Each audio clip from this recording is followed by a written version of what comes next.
All right, it's Wednesday night, and you know what time it is. Southbound and Down podcast, man, with me, your host, Mr. T Money 1993, aka Straight Facts, because that's all I speak on this YouTube thing.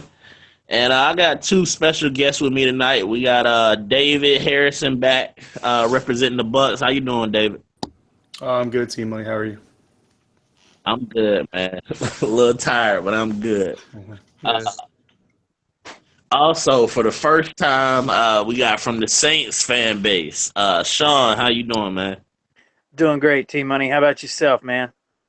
Man, I'm doing all right. I'd be doing a lot better if the Panthers was winning. Hey, man. I fully support the Panthers. As far as I'm concerned, y'all can win all of them but two. And as long as y'all lose them two, I'm good. Yeah, man. So we had a pretty busy week in the NFC South with two wins coming from the South this week. Dave, you can go ahead and start us off, man. What's your thoughts on that Denver Tampa Bay game? Frustration, more frustration, and for the Buccaneers fan base, really the way to put it is more of the same. Against the Rams, the offense shows up and drives down the field, puts points up on the board, and the defense can't stop the Rams from taking it at the end there. And then the Broncos come into town and the defense does a good job of holding them for most of the game until the end there, but the offense can't get going. So if it's not one, it's the other, and two straight rain delays there in Tampa for those 4 o'clock games that they're scheduling, and it's just not going well. It's just not going the way that everybody expected it to in the first quarter of the season. Yeah, most definitely. That's been my question the past 2 weeks. If they knew what the weather was going to be, why they didn't move the games up? Yeah, I don't know. I don't really know what the thought process was there. Maybe the league was kind of buying into some of the hype as well, and maybe they thought the Buccaneers would be kind of that underdog favorite that fans would want to see in those afternoon games. That's really the only explanation I might be able to give, because other than that, it really doesn't make any sense because that's definitely the prime time in that area for those storms to come in. Excuse me, David. Are you guys supposed to be at home this weekend? No, they're on the road in Carolina this weekend. Now we play Okay, Monday night. Yep. okay. Are you guys, either of you, going to be in the path of the storm that's out there? I am not. No. Not really. It's gonna hit a little bit more on the coast. That's what usually happens. I'm more in the Piedmont area. Okay, okay. Just curious. I wanted to tell you guys. I'm from Louisiana. Hurricanes make us nervous. Right. So, so wanted to tell you guys and your fan base that follow these podcasts that we're on, to stay safe and be around to cheer for your teams for another day. Definitely. Yeah, and I know here they already preparing, going ahead and I got a text today while I was at work. I guess about the emergency stuff they trying to set up and like I guess where Yeah. you can go. So they already preparing. Sean, go ahead and talk to me a little bit about that Drew Brees revenge game in San Diego. It was a very I did. There were a lot of people that didn't really realize just exactly how emotional a game this was going to be for Breeze until he made his little pregame speech on the exact spot in the end zone where he sustained that almost career-ending injury when he was in his final game with the Chargers. And I think, in a lot of respects, his play reflected exactly how emotionally invested he was in it. Because there towards the end, you could tell he was forcing, and his his uh, his mechanics got a little erratic, and balls that you see him put the touch on and make, 95% of the time he was off on. As far as a pretty win, no, it wasn't. But when you're when you're 0-3, you'll take every gift that you can get, and if they were to offer me 9 more just like it, I'd take every one of them. Yeah, I didn't get to watch the Saints game, but from I don't know, just box score kind of checking. Was it the typical Saints game this season? Sort of hoping you No, can win the shootout. no, not really. It looked like it could have been that initially. In the first half, they kind of matched each other blow for blow, with San Diego getting a bit of an advantage. I think maybe at halftime the score may have been a 10-point lead, maybe for San Diego. Without looking at the box score, I'm not certain on that. But in the second half, it got to be just a war of attrition. The Saints defense actually stiffened up a little bit, and in the end, what spelled the end for the Chargers were mistakes. There were two turnovers there at the end of the game that cost them immensely, and Drew was able, was able to guide the team into the end zone for the points to pull it out right there at the end. I was very impressed with uh, all these games so far this year. The Saints have been in a position where if they had just done this differently, or if they just hadn't failed on this play, if they hadn't lost their focus for one play here, or allowed that pass there, it was always the first three games were about what they didn't do. They could have won the game on, but this game was much more of an example where they actually came out on top, and they did what they needed to do to get the win. So I was glad to see that. All right. As far as the Atlanta, Carolina game, man, um, highly disappointed. Definitely thought this was gonna be a bounce back game. Um, I got issues with a lot of people in this game. Had an issue with Sean McDermott, knowing that we have young cornerbacks.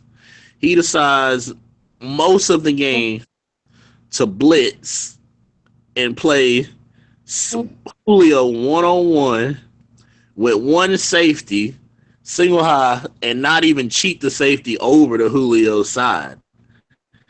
I don't understand it. Of course, we had to deal with J No doing his you get what you paid for. Which J No is my dude, but when he was here, we did not let him play one on one with Julio. So I don't know what he's talking about. And even with all of his Julio completes me speeches, he did give up about 170, 180 the last game we played Atlanta. So he can kind of keep that over there. Offensively, Cam, he pissed me off from the first drive, which everybody knows I'm normally the biggest Cam supporter. Some people like to say I say Cam can't do no wrong. But that first drive, he kills the drive with a taunting penalty, which I know a lot of Panthers fans thought it was for his first down celebration, but it really wasn't. If you watch the play, he throws the ball up in Deion Jones' stomach or chest area, which is going to draw a flag every time. We were moving the ball at that point, and we still got the first down, but it did push us back into their territory. The mechanics, I'm tired of that. Cam, I just feel like he has proved to us over the years, yes, you have a strong enough arm to where you don't really need to use your mechanics all the time. You can get away with throwing off your back foot. You can get away with trying to sidearm certain passes, throwing the ball late. But it's just, you're 6 years into your career, man. When are you going to take that growth? I see it in training camp. I've been in training camp before. I see it in the preseason. But when you put him in that heat of the moment, he goes back to just relying on his God-given talent. And that's why, not really taking those shots, but I call him the LeBron of the NFL. I can see. LeBron 6'8", 270, runs a 4.4. He could have played any sport he wanted to. He just chose basketball. I feel like Cam is like that. 6'5", 240, bigger than a lot of linebackers, corners, anything like that. But when are you gonna get the fine points of the game? Yeah. Is my whole thing. And I hope I'm not speaking out of turn here, but whenever Cam takes that step and he realizes that part of his game that's missing is the part that's going to take Carolina and put them over the top. That's when Carolina is going to be that team that everybody thought they were going to be last year. Yeah, I agree with you. Which I hope he doesn't take as long as LeBron. Because LeBron didn't get a post game to year 10, 12, something like that. So hoping he don't take that long. But I don't want to put it on Cam, but I don't think it's gonna come until he starts losing some of the athleticism. It's got to start with Cam though. Cam's the leader of that team. Just like for us, it's Drew. Just like for the Bucks, it's going to be Jameis. It's going to have to start with Cam Newton, or if it doesn't start with him, it's not going to happen. He's going to have to lead by example. Yeah, I most definitely agree, and I'm just honestly, I said it after the game, and I'm still feel like that on Wednesday. With Cam being in the concussion protocol, I want Derek Anderson for a week. Sure. Just because, and even Kelvin said it. I don't know if Panther fans, if y'all watched Kelvin talking after practice today. He said the main difference with Derek is he gets the ball out of his hands faster, so you have to get into your route sooner. I mean, you can't wait and take all day because Cam can throw it in between two people 30 yards away and fit it. With Derek Anderson, it's more of whatever step he has, whether it's a 3-step drop, 5-step drop, 7-step drop, he's getting it out right then. He's not sitting there waiting, and that actually worked on Atlanta defense, which Cam started to come back. I'm not going to take that away from him with the touchdown, but that brings me to the other part of why I'm upset with him. When is he going to I'm all for celebrating. I'm all for Cam being Cam. But that's not the first time he did the whole pull up at the goal line and get popped. He did it last year against the Saints. I don't know when you're going to learn that lesson. He does the little where he slows down going into the end zone. He's always looking inside. He never looks outside, and the guy from outside comes and cleans his clock. So I'm just tired of that. And my whole thing is, why are you doing that? Even with that touchdown and that 2-point conversion, we're down 16. Yeah, we're down 16. It's not like we're winning. It's not like okay, we tied the game, anything like that. We're down 16. Like just get in the end zone and let's live to see another drive. Yeah. Don't get me wrong, T Money. I have nothing but I may not like the guy, but I have complete respect for Cam as an athlete, as a player. If I'd have had 3 votes for MVP last year, he'd have gotten all 3 because he absolutely deserved to be the most valuable player in the National Football League a year ago. Not only for Carolina, but for the entire league. He had that magnificent a season. And going into it without his number 1 receiver and doing what he did just further magnifies that statement, in my opinion. Coming up short in February the way that he did, I felt like that would either be a defining moment. Well, I felt like that would be a defining moment in his career. It would either help him to get more motivated and more determined to get what he missed this go around, or it would completely destroy him and what he is for this team. Now, by no means am I saying that's what's happening at all, but I think that Carolina is coming back to where they were before rather than being in the stratosphere of where they were a year ago? Um, I don't think that's quite it. I think personally is he wants to prove everybody that hey, I deserve the MVP or and I'm this elite quarterback and this and the other. And to me, it's not working. You got to be yourself, and I feel like he still, to me, hasn't quite done that. Whether I feel like sometimes when he's scrambling, he's trying to do the whole what they say about other quarterbacks. Oh well, even when they move out the pocket, they're moving out the pocket to pass. Well, you're a different guy. You're not Yeah, Drew Brees. You're not Aaron Rodgers. Sometimes when you gotta go, you gotta go. that's And I've right. noticed it a couple of times over these first four games is he'll hesitate on whether he wants to run or not. And then at the Yeah, last second decide he wants to run and then that's when he's getting hurt. It's yeah, never really and this is what I always say for the people who say, "Oh, well, I just can't run so much; he's gonna get beat up."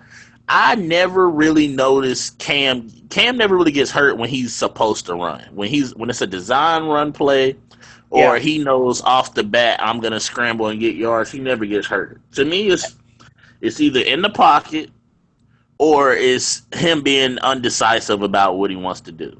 Absolutely. I've noticed that as well. Um, Uh, Go ahead. and I don't. There's a lot of people that are screaming for the referees to make these calls. They're either screaming because they think that Cam doesn't deserve to get these calls for the headshots or whatever, or they're screaming because they're not making these calls. Well, Cam, like you just said, Cam Jordan, that's my guy. Uh, Cam Newton is not Aaron Rodgers. He's not Drew Brees. He doesn't play like these guys. And I don't look at it the same way as most people. I think that for every quarterback in this league, the referees have a different way of calling. I honestly do. Yeah, I feel like any sport that's normally the case. Of your Well, yeah, superstar like is you gonna just get said, called differently. LeBron's got. There's a way that they call for LeBron. That ain't the same way that they call for Steph Curry. Yeah, uh, and even with that, the size does make a difference. But the Deion Jones hit for all my Panther Nation people, not being a butthole, but Cam deserved it. Again, you pulled up. If he runs full speed or even half speed, runs through the end zone, Deion Jones is either gonna run behind him or pull up and not hit him. Yeah, And when they talked to Deion Jones after the game, he said, "I seen Cam slow up, and I thought I could make a play." yeah. If you run He, in the end zone, it's no thought of I'm gonna be able to make that play. But when you get hit, because when he hit Cam, it was questionable on whether he was in. I mean, Cam did the yeah, whole stumble back, which is at that point I knew he had a concussion. He yeah. did the whole stumble back 3 steps like he was drunk, and then go ahead and dive out for the end zone. But I mean, at that point, I wasn't. I mean, I don't like hyping it up, but I played football. I'm just gonna say that you can kind of tell when the way somebody Oh gets yeah, hit, when they're gonna have a concussion, or the way sometimes when a guy's head hits the ground a certain way, you kind of know that. And as soon as that hit got happened, I said, "Yo, Cam might be. He got his clock." yeah. And that's the same thing that I said about him last year when Michael Marty hit him in the Saints game. Yeah, he pulled up then, and then after that game, he said, "If you talk to my dad, he would tell y'all I deserve it because I pulled up." Uh, Yeah, and he's but yeah, absolutely right. And I think that's what Deion Jones coming out of college this season. I mean, if you look at Deion Jones from the surface, he's undersized for his position, and he really looks like when you have an NFL running back running towards him, he looks like a broken tackle waiting to happen. But that kid is so aggressive and so technically sound in what he does that he's all over that field. And somebody on that offensive staff or in that quarterback room should have told him what they were about to match up with Deion Jones, because he made a play. He's been making plays all year. I mean, he's rookie, so he's not playing at a Pro Bowl level or anything like that. But he's been making plays all season. He's been all over Sure, that he field. he did against us too. Yeah. Got the pick Yeah. 6 on Breeze. Yeah. Yeah, he won defensive rookie of the month, so you should have known he was doing something. Right. But And I can promise you, there ain't a linebacker in this league that hasn't watched Cam Newton play and seen him do that pull up right at the goal line that hasn't sit there and said to themselves, please, please, please do that when you play me. Yep. My point being, right, wrong, or in the middle, it's in a linebacker's mentality. He's looking for it. And, you know, Deion Jones got it. yeah, and I in both mean, situations, even with the Saints game, it's two young guys who's trying to prove themselves at the Yeah, same time. absolutely. It's not Absolutely. did that with some vet who's like, "Oh, forget it, he can go and get a touchdown." Yeah, you're not going to see that out of a Luke More Kuechly or a James Laurinaitis by any means. Yeah, a young guy is gonna think, "Hey, maybe I can make him fumble. Maybe I can make a play and we get a stop right here." Uh, they're not a young guy's gonna hustle to make that play. Isn't if you're not dealing with a vet, like I said, a vet's probably gonna pull up and Yeah, say, "Hey, he got it." yeah. A vet doesn't have that much to prove. A Deion Jones or a Michael Maudie, they're trying to earn a contract for next year to keep playing. You're absolutely right on that. right. Yeah. Another issue I had during the game, uh, our offensive philosophy. First of all, Michael Orr's out the game. So we go into the game all week long. Well, we found out on Friday. So I said, don't weaken two positions on the line. Leave Remmers at right tackle and play either Hankins or if you're going to play Darrell Williams, you can try him at left tackle. But they decided they move Mike Remmers, who already struggles on the right side, and put him on the left side with Dwight Freeney. And that just ended up being a mess. First pass rush Dwight Freeney gets in the game. He hits him with that trademark Dwight spin move. Yeah. So smack out on the next drive. How'd that work out for you? Freeney hits him with the fake spin move and keeps going, and he gets to Cam again. And I'm just like, what do you think? Rivers is already too slow on one side. Why would you put him on Freeney's side? Like, you have to know who you're playing. Freeney's been one of the best pass rushers in the league for what, a decade now? Decade plus? Yeah, just about. Freeney is Freeney for a reason. It sounds like I'm laughing at Carolina, but I'm laughing at the lessons that you guys learned because we learned them a week before. I mean, my whole we thing may be is about to learn them this week, so my whole thing is you got to be. If I'm not a head coach in the NFL, and I don't claim to be none of that, but it's certain basic football stuff that I know, and even Absolutely. walking into the game, you have to think, okay, yeah, Jonathan Stewart's out, but we have two tackles not playing a usual position. They have undersized linemen, undersized linebackers. We just talked about Deion Jones being sort of a little linebacker. Why are we running spread offense all game long? I would have liked to see some power running football, and we going to see man on man, can Deion Jones, Vic Beasley, and them boys make plays?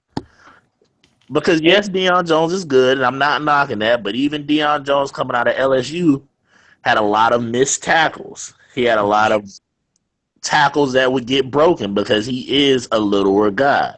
I would have liked some power running football, not spread offense, trying to run long plays that's going to take a long time to develop because they do have speed. Absolutely. And see, to a certain extent, when our game against San Diego, we changed a bit of, which shocked me somewhat. We somewhat changed our offense because, I mean, Drew only threw for, I want to say, just short of 200 yards, maybe, leading the league in passing. Over 200 yards. I want to say it was like 192, maybe. course, Ingram didn't light it up. I think he had I want to say 72 yards rushing, maybe. But they were consistent in putting it. Dude, hey, excuse me. They were consistent in putting it on the ground. And staying with the ground game. In terms of Sean Payton offense, they were consistently working it on the ground. Yeah, I mean, Yeah. what I'm looking at is 30 designed runs. I mean, you got Drew Brees credit with 4 runs, but those aren't designed, right? So No, 30 designed runs. Definitely those not were the Saints that we know. those were more than likely jailbreaks. Yeah. Which sometimes it's just about the attempts. It's not always, and a lot of teams don't figure that. A lot of your average fan doesn't know that. You don't have to have that running back get over 100 yards. You don't have to have that running back go for crazy amount of yards. It's about the attempts to keep the defense honest, to keep guys in the box where they can't just focus on the pass rush. So sometimes, which when people said something about Jonathan Stewart being out, I was like, yeah, we have 100 yards every game pretty much, which that streak just ended last week. But it's never really like Jonathan Stewart runs for 100. It's more Stewart might run for 60 to 80. Cam might get another 30 to 40, and Tolbert might get 10, 20. Right. It's just about the attempts, which we do run the ball more than almost any other team in the league until right now, and that's just what I don't like. Trying to put the game, which I mean he can do it, but like I said, I would have liked to see some power running football, just a little bit, just to test them out in that department. I think. Go ahead, Dave. Go ahead, Sean. I was gonna say, I think you're 100% right, and I think, I mean, putting Cameron Artis-Payne, through the middle of that line, a couple, 2, 3, 4 times. Deion Jones, you're 100% right, team. When we said one of the knocks on him was missed tackles, and most of those missed tackles came from bad angles due to bad pursuit because he is so aggressive. And if you use that against him, suck his attention into the middle of that line using that power run, and then throw a counter at him, throw a quarterback read at him, throw a tight end over the middle of a play action. I mean, you definitely can try to use some of that youthful aggression against that defense. And you're 100% right. I didn't see it, and that was disappointing. It seemed like the Panthers really just kind of thought, our game plan is going to work eventually, so we're just going to do it until it works. And I hate seeing teams do that. That's how I felt with the secondary, man. Like I don't understand it. I just asked Joe a little while ago, why did y'all not have somebody over the top on Julio? I don't know if we did that or not, but maybe they just felt sorry for us because we had 7 starters out. But I think there's somebody in a Carolina jersey that's still chasing Julio Jones right now. Yeah, I didn't understand a lot of that logic of that. And first of all, we went with Colin Jones starting at safety, which I hate. Colin Jones is my dog on special teams. He's not trying to be rude, nothing. He's a real fast white kid that's good on special teams. And we are a rare breed, brother. Which, I mean, he'll tell you that he was a real good track athlete or whatever. But he's good in that department. But I have never seen Colin Jones be able to cover anybody at safety. He's one of them guys that we just keep for special teams. Him and what's the other dude? Cornerback. Teddy Williams. Teddy Williams didn't even play college football. He's just a track star that we said, hey, go play special teams. And the same thing happens to him when we let him play corner. He normally gets either pass interference or defense holding. So they started out with him at safety. Then we played Michael Griffin, Michael Griffin actually got the most snaps at that other safety spot. But it was like all game, like I said, we playing man, we blitzing 2 linebackers, and we bring in 1 safety. And it's like Atlanta's running game never really went crazy because Julio was open all game long. My whole thing is, if you're going to blitz, at least you're going to have to make me blitz. You're going to have to go crazy with your running game to where, okay, now we're going to put 7-8 in the box. I'm not going to start off the game like that, especially with Julio. You already knew Julio had a bad game last week against the Saints, so he's going to want to put his numbers up. Yeah. So that logic just and that was a game we blitzed more. When I looked at the numbers, I think it was saying we blitzed over 50% of the time. Yeah. You're giving up 500 yards in the passing game. When are you going to stop? When are you going to stop? When are you going? At what point? Okay, Julio's got 100. Maybe we need to defend Julio a different way. Julio's got 100. Julio's got 150. Maybe we need to defend a different way. 200, 250, 275, 300. It take you 300 to figure out. And my whole thing, yes, it was a couple of times they beat us when we had the zone. I think it was one play we ran zone. Luke Kuechly actually got to the spot, but he, I guess, didn't jump high enough, and Julio caught it behind him. My whole thing is at least somebody was in that position. It's not going to be that many times you throw the ball towards Luke Kuechly and he's not going to make a play. That's right. I'd rather get beat like that of at least it's somebody there instead of we running man and they just running slant routes. Because that's all Julio was doing most of that game. Boom, boom, boom, slant. I'm too big. I'm too fast for whatever corner you got on me. That's right. And it got to a point where they got disrespectful. Like, I couldn't even blame Benet. They ran 2 deep routes in a row on purpose just to try him. And the first time, Benet kept up with him. I think he got a deflection or something. He gets hype or whatever. So they get back to line. They run the same play. Julio runs past, and I'm like, Benet looked like he need an asthma pump or something. He was not even – I didn't even think he was in the picture when they threw the ball. And they asked him after the game, they asked him or whatever what was going on. He was like, conditioning. And I was like, yeah. I mean, it's not too many guys. I don't think, like I said, Josh can say what he wants. I don't know what corner was going to guard Julio one-on-one with that situation. No safety help.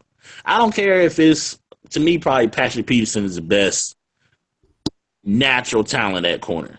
I don't think, as Patrick Peterson is, I don't think he's guarding Julio like that. No. One-on-one, no safety help, no inside help at all. Definitely not. You never see Patrick Peterson playing somebody, man, that he doesn't have help over the top. Yeah, so it was a lot of frustrating stuff in this game. I believe it. And I don't honestly know if it's – I think they're too hard-headed. I don't think it's going to be a situation that we learn from it. I already hear Ron Rivera saying right now with Michael Orr not being at practice, they're still trying Mike Rimmers at left tackle. Why? Well, what in that game said, Mike Rimmers looked like a damn good left tackle? I don't understand. Well, if it makes you feel any better, we have one just like that. And there's a lot of people that call it a lot of different things, but I have been subject from time to time to call it what it is, and that's the arrogance of Sean Payton and his play calling. Yeah, most definitely. If we're going to win doing it my way. And that, Jesus, that makes me mad. It's frustrating because you got the tools to do it a different way and come out with a much better result, but you just want to do it because that's the way that you want to do it. Win or lose, we're going to do it my way. And that's, like I said, that's just absolute arrogance. And there's nothing to be gained from arrogance. At the end of the day, the only thing that you're going to be judged by is whether you won or whether you lost. Yeah. What I always say about Sean Payton is he's the greatest offensive coordinator we might have ever saw who happens to have to be a head coach. Sean Payton, when he first started coaching, he had an edge to him that a lot of people say has never been there since he served that year-long suspension. He took chances. He gambled. He was the riverboat before Ron, so to Yeah, speak. Uh, Super, most definitely that decision to make an outside kick, man. sure, yeah. And that was just one example. Of course, it was the biggest stage of them all. But I mean, he did stuff like that a lot in big games, in throwaway games. He would always take a chance if he had the slightest thought that it might be able to put his team in a position to win. And since then, there's a lot of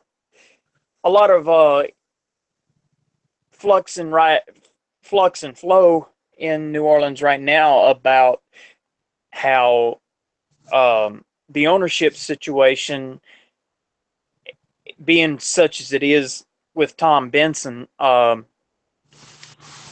that there's no accountability when it comes to the coaches in New Orleans.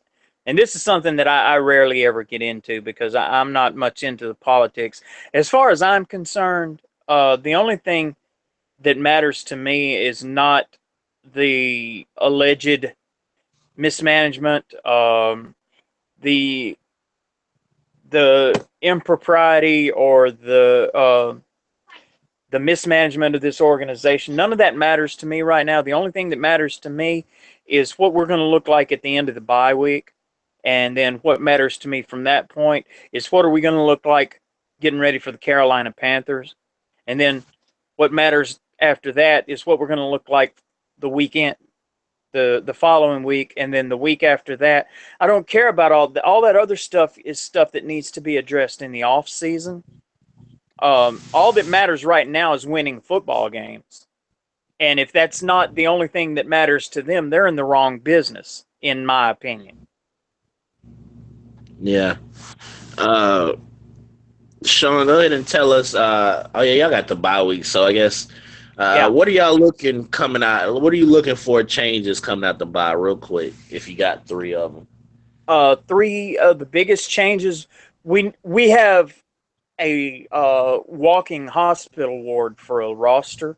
We need to get several positions solidified in terms of depth, and getting some of our starters, such as Teron Armstead, James Laurinaitis, Donnell Ellerby. The two biggest being Rankins and Delvin Breaux. They're not going to be available for a little while longer because the bye week is so early in the season. But just the little nicks and bruises, getting those guys healthy, getting a little more continuity to both sides of the ball, getting established a little more with what we're wanting to do and how we're wanting to do it, and just trying to third and lastly, I guess, just trying to use that San Diego game as maybe a springboard through what's going to be a gauntlet in the month of October. Yeah. Uh, David, I know you got us this week, man. What's your three keys to trying to beat my Carolina Panthers, man? So the three keys for Buccaneers to beat the Panthers is going to be safety play. Chris Conte, specifically. When the defense has gotten beaten deep, it's been Chris that usually gives it up. So he's got to be smart. You know, he likes to be aggressive, and we appreciate that, but he's got to be aggressive in a smart way that doesn't give up over the top bombs to Ted Ginn and to Philly Brown. So he's definitely a big one. Another one obviously is going to be pass rush. And I say pass rush, but I also mean pass rush and contain, because you rush upfield 8 yards on Cam Newton, he's going to be 10 yards downfield before you realize you're even 8 yards deep. So that contain scheme is definitely going to have to be there, which also plays in line with Quan Alexander playing the same position Deion Jones played last week, coming from the same school Deion Jones came from, playing the same style Deion Jones plays, and being the same undersized middle linebacker that Deion Jones was or is this year, he was last year. So that's, it's going to be interesting to see how the Panthers scheme for for Alexander after what Deion Jones was able to do. He didn't really take over the game, but he was able to get under Cam's skin. So it's going to be interesting to see that. And then Charles Sims, the run game. The Buccaneers' offensive scheme, their game plan last week did not cater to Charles Sims' skill set whatsoever. And if they do that again, then they're going to have the same problems they had against Denver, against Carolina, because those linebackers are too good to try to comes into a Doug Martin role. He's not Doug Martin for a reason. And, if they let Charles Sims do his thing, that he can make some plays, he can get outside the corners, outside the edge, and make some guys miss. But they try to stuff him between the tackles again, it's just not going to happen. And that's even if he plays, because like you, Sean, we've got 10 key guys who were supposed to contribute this year, on the injury report or not practicing today. So we'll see if he even touches the field. But those are definitely the three I'm looking at. Yeah. Two quick questions. One, how is the health for Gerald McCoy right now? I mean, I saw a little something, I guess. They were saying maybe he might or might not play Monday night. Is it one of those where they're trying to throw that out there and then he's going to play anyway? So Gerald McCoy is one of the guys who didn't practice today. He was on the field. He was observing and kind of paying attention, but he didn't take any reps. But it's hard really to judge that because of the long week. With the game being on Monday night, they can afford to let him rest a practice or two. And with as much experience as he has and the performance record that he has, I mean, it's really not going to hurt him. He's seen the Panthers, countless times. He knows what he's coming into on Monday night. So he could theoretically not practice all week and still come and play on Monday. I think he plays. I think if Gerald McCoy can stand, walk, and hold pads onto his body, he's going to get on that field. I'd be very surprised if he doesn't play. But as of right now, until the official report comes out tomorrow, I would expect him to play. Okay. And then my second question is, I don't know if it's true or not. I seen one of I guess somebody was messing with one of my Buck guys, and they were saying something about, I guess, Derek Cutter made some comments on Jameis or something, or was kind of losing faith in him or whatever.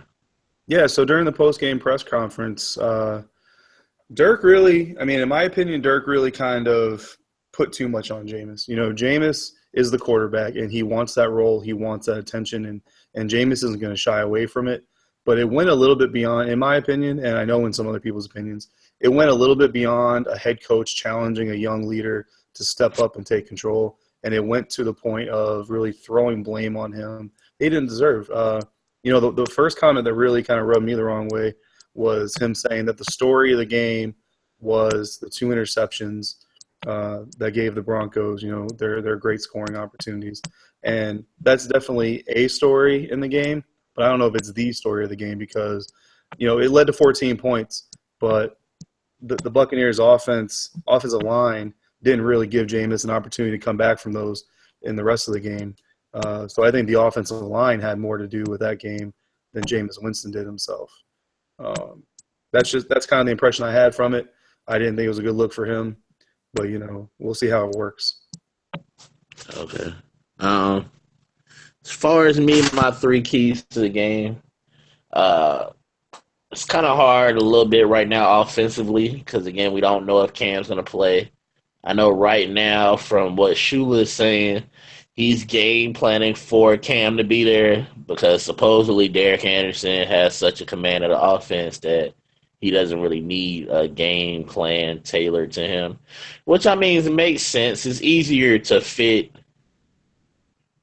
probably Derek Anderson into Cam's game plan than Cam into Derek Anderson's game plan, I guess. Just because Derek Anderson can pretty much do everything Cam's going to do besides just take the option plays out.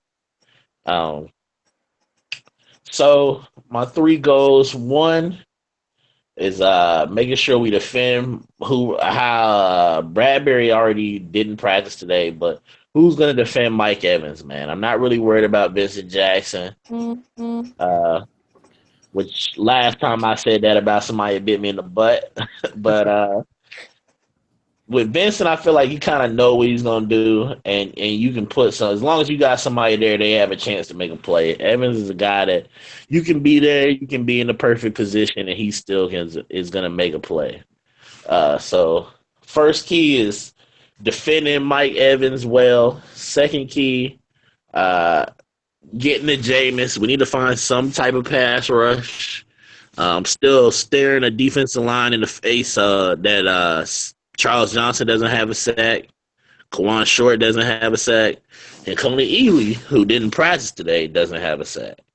Y'all need to put that Louisiana boy on the job. Vernon Yeah. got Vernon's hurt right now. Uh-oh. Oh, is I he? watched Oh, I watched Vernon play his entire college career. We were season ticket holders at Louisiana Tech.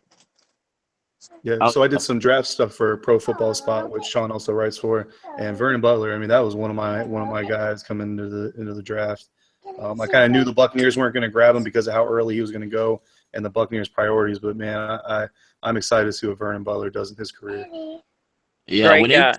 when he played well, I think he has a sack, maybe 2 sacks on the year already. He was playing well, but he missed last week. He was having I think it was his knee, a little knee trouble. So they were saying he was going to sit out 2-3 weeks, sort of like with Jay Stu, who was back at practice today, but didn't have on any pads. So I don't really know what you're doing out there. I mean, maybe you're doing a little conditioning, running type stuff. But if he ain't got no pads on, I don't think he's playing this week. It's just my thing. So, like I said, my second thing is to get at Jameis. And then my third, let Greg Olsen be Greg Olsen, man. Greg Olsen normally has pretty good games against Tampa Bay.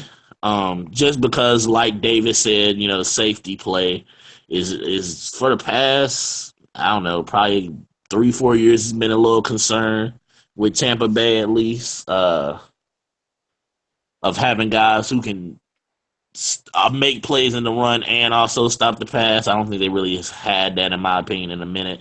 No, definitely not. So that just let Greg be Greg. I mean, when we threw it to him late in that Atlanta game, I mean, he started making plays, ended up having a one-hand touchdown. Just let Greg be Greg, man. Greg can find the open spots really against almost any defense. Only team I really seen him guard that really defended him straight up was Denver, just because they have linebackers and safeties who are big and fast. Mhm. But just let Greg be Greg, man. That's my 3 keys to that. Go ahead and move into this last segment. Sean, what we normally do is all ask one question to another team, another representative in the division. David, do you have a question for anybody? I do. So, Sean, I understand Von Bell got a little bit more playing time this last week Sure than he did. normally has. How did he look?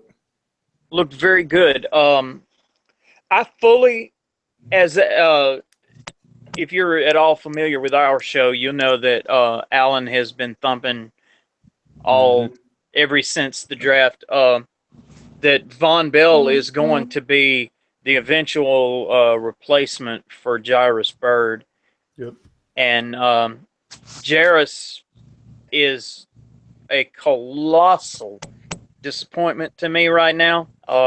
His play in that Atlanta game, I think they should have cleared his locker that night and asked him to not come back. But in terms of the San Diego game in particular, if I'm not one of those 2 turnovers there at the end was caused by Von Bell. He's looking like he's getting a much better foundation under him. He's learning the defense that he's playing. He's doing a lot better job than he started out doing. Getting a little more experience and a lot more solid foundation underneath him now. That's awesome. Yeah, he's another guy. I told you this on your preseason show that when the Buccaneers traded back into the second round there, I kind of had a sinking feeling they were going kicker, but I was sitting there in my living room standing up yelling at the TV to take Von Bell. And obviously we all know what happened there. So well, I'm glad that you didn't. I think that Von Bell is more than likely he's not going to be well at the risk of maybe being a little too dramatic. He's not going to be the league defensive MVP Right. this year. But in terms of a long term success, I do believe that way he's learning the fundamentals of what he's going to need to know to be that kind of player in the Mhm. future. And as Alan says, I do believe that he can be every bit of the player that they wanted Jarius Bird to be from the jump, but he just never panned out to be. Definitely. Yeah, with Jairus, I mean, to me that was just disrespectful how they did him pretty much. The headline being he got benched for for pretty much not being able to tackle Devontae Freeman. I was when No, I seen no, no, no, no. Wait a minute. Wait a minute. Wait a minute. That if that had been the case, that would have been disrespectful. Did you see the play that they were talking about? yeah, I watched that game, man. That was Have you ever seen a Spanish bullfight where they go "ole"?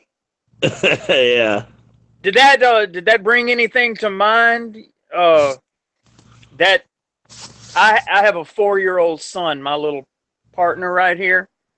He could have tackled Devontae Freeman better than Jarris Bird did, Yeah, and not for $54 million either. yeah, that was it was definitely a embarrassing play, but when I see that headline, man, I just started laughing. Uh, It it by the end of the Atlanta game, there there were just at first there's a play where you go, Lee, that wasn't pretty, and then by the end of the game you're sitting there and you're laughing to yourself because it's the only thing that you can do to keep from crying. yeah, I've had It's some it's games like that. it's that asinine the performance that this guy's mailing in. It's he's a professional football player and he he just oh my lord I okay my blood pressure's going up we gotta uh Man, it was there you was say you saying that, man. Imagine watching one wide receiver go for 300 yards. no we got y'all in 2 weeks. I ain't imagine y'all's receive. I don't have to, man. Look at what Man, Greg Olson did to us last year. A tight 300, end that torches us for 150. man, I about wanted to break the team, man. It was like it just got to the point of it where you could just sit there and watch and say slant, and he was just catching it and just taking off. I mean, even the last touchdown, man. We getting the lead now. We get back in the game. They come up. I think was it the first play? The second. I know it was in the first three plays. They throw a slant right to Julio. He takes it 75 yards. I'm like, yo. At some Mm, point, when like I said earlier, 100 yards, you might want to defend him different. yeah, 150 yards, like man, that was crazy. you may want to put somebody else on him. Yeah, and 200 yards. Somebody killed Julio. yeah, they put every corner. I mean, I seen Bradbury started on him, went out with the toe injury, which I mean, Julio already said he felt like at that point Bradbury was running from him. Then you try Yeah. Workley, then you try Manet. Man, it was crazy. Uh, Well, but he the see that's the thing about divisional games. Your divisional opponents, you know them like no other, and you have to face them twice a year. And you take that 300 yards that he got against y'all this past week, and you divide it by or add to it whatever he gets the next time, and divide it by two, and you're going to have more than likely just two average games. He's not going to. There's no way he's going to torch you for 300 yards again in the same season. He might go for 100. I don't know about three, Yeah. but 100. Uh, but Sean, do you have a question? I guess for either me or David. Well, actually, I got one that I could throw out to both you guys since we have no Falcons representatives here. Let's make fun of them. Do you guys think that these first 4 weeks of the season are an indication of what Atlanta is, or just another false hope for their fan base? Um, Honestly, looking at it and watching these first four, I believe more of this start actually than I did last year. Last year, Sure. if you watch their games, out of that first five, four of those wins was the NFC East, I think, or three. Yeah. Um, and they were all close games. I mean, to start off with the Eagles that went down to the wire. The Cowboys game, they were down two scores, I think, in that game. They were down when Brandon Whedon was in. I do know that. Um, to me, it just looked more like last year. They were just pulling games out of their butt at the last second. This year, they dominated us start to finish. The Raiders, they had that game in control most of that game. Uh, and really, the only game where they didn't look that good is the game that they lost playing against Tampa, and they still put up 24 points. Yeah. Think about it. Sure. Out of the first quarter of the year, 24 points is the lowest they scored. That Well, tells you just about the firepower they got on that offense. we're averaging right at 30 a game, I think, and we're We're well, all no, almost 30. we're a little less than 30. I forgot about that Giants game, but we're 1-3. But like I was telling Joe earlier, I think that what a lot of people fail to see about the New Orleans Saints, and by no means am I saying this to be a homer in any way, but I try to be as analytical as I can about it. There's a lot of difference between a team that is bad and a team that is in a bad situation. And due to the injuries that we've had so far, this team is in a bad situation. Now, some of those injuries are going to heal. Some of those guys are going to come back. You're one of the top offensive linemen in the league in Teron Armstead. He's going to be back. Sheldon Rankins, one of the top draft picks this year, he's going to be back. Delvin Breaux, one of the top three shutdown corners in the league a year ago, he's supposed to be back before the season's over. So this team is going to get better. I have no doubts of that, and we're going to win games. We're going to beat some teams that we're not necessarily supposed to beat, but exactly how many of those that we're able to do that with, it remains to be seen.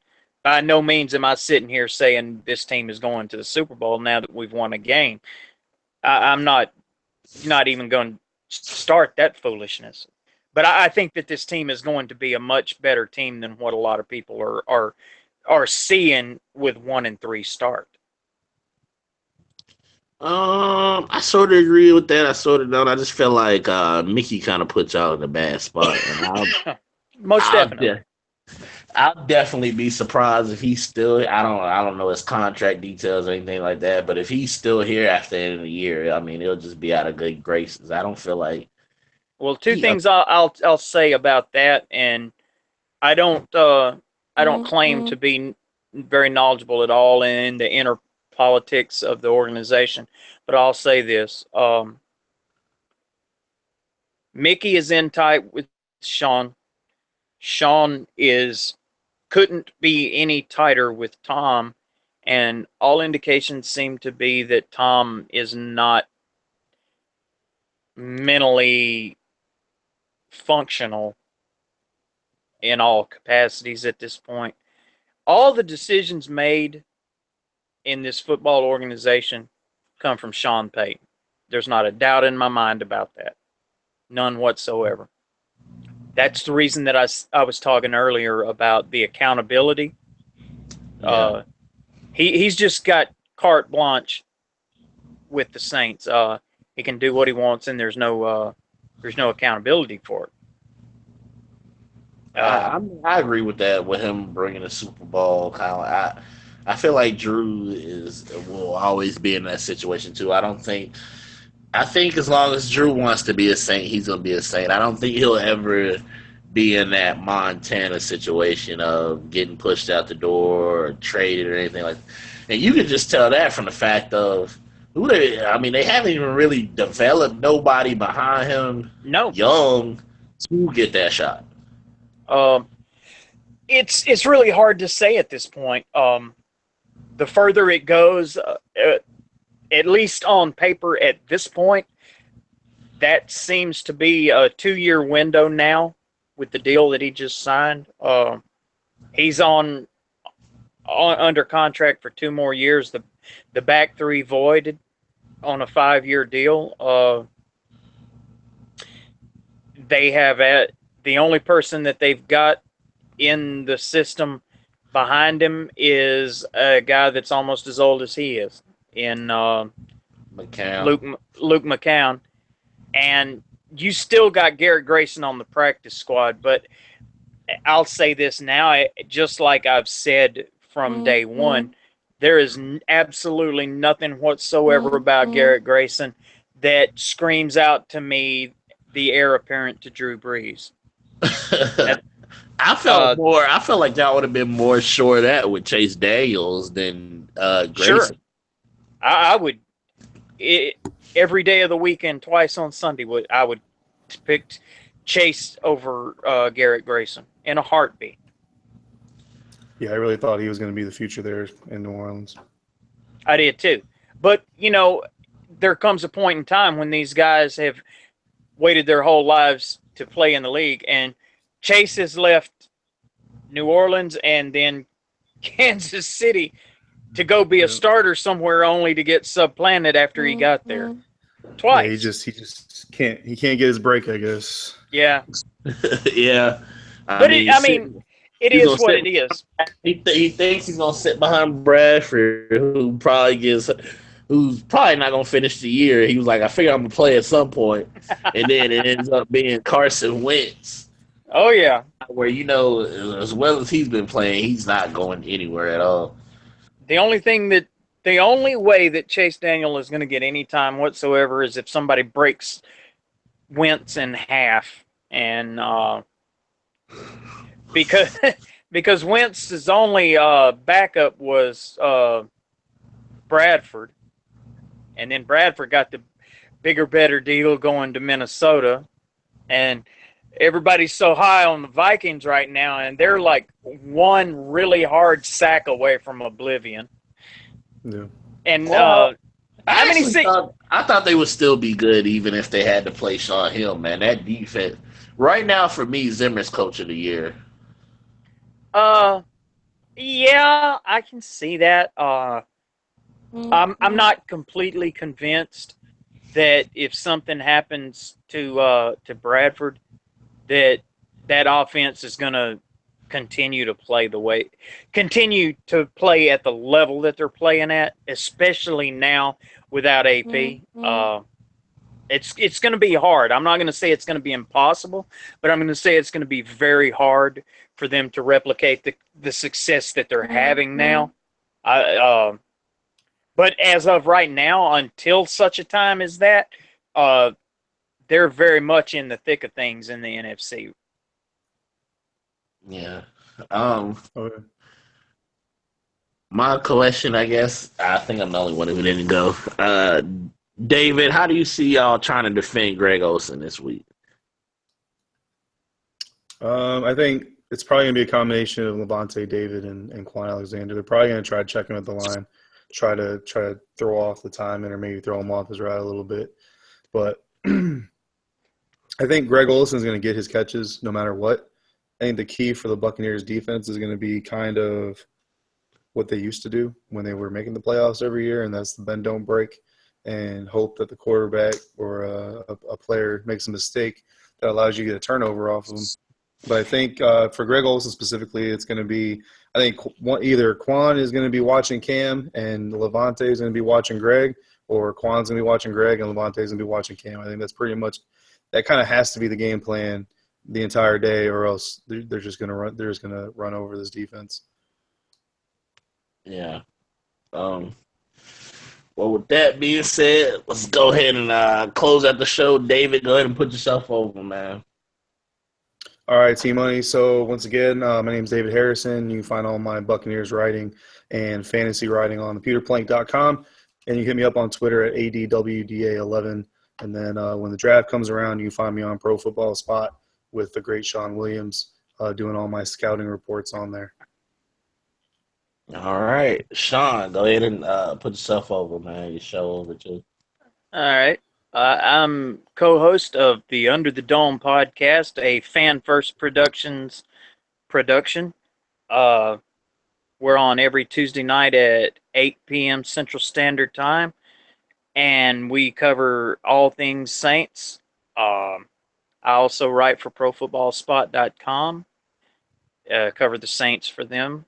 And you can follow me on Twitter at DrewsDad3721, or also the show's Twitter at Under the Dome PO1. All right. I definitely will be tuned in next week when we play the Saints, man. I'll definitely be tuned in. And as far as myself, it's your boy, Mr. T-Money 1993. A.K.A. Straight Facts, because that's all I speak in this YouTube thing, man. The Twitter, T Muhammad 23. Anybody know I'm ready to talk football anytime. Basketball preseason starting up, man. Go Hornets. YouTube is Mr. T Money 1993.